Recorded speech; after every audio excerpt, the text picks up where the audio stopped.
even if people think it's a matter of common sense. It's important to repeat that it's important to make a good impression because it's crucial to the success of the interview. Now that we've given you some tips for an interview in English, it's up to you to prepare for the interview. These are the most common questions asked of candidates in English.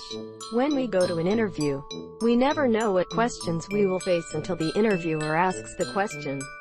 But that doesn't mean we can't try to prepare as much as possible. If you can better prepare the answers to these questions, you will make the most of the interview.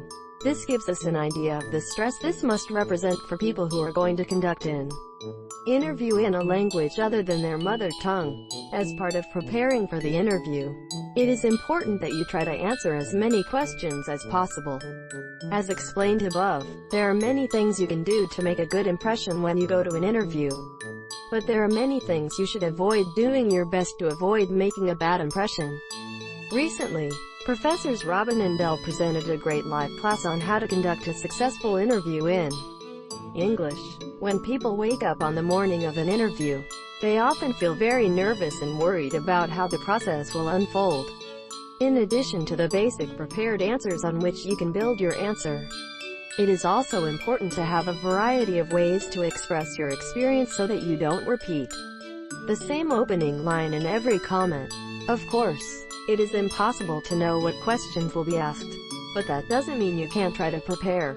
Even if your preparation is general, interviewing employers ask not only about a person's strengths, but also about their weaknesses, which is a difficult question for most people, because they really have to think about what they are not good at.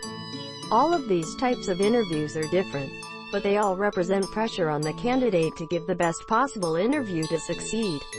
Most employers are looking for certain qualities, and it is important to make sure that you understand the profile of the person they are looking for.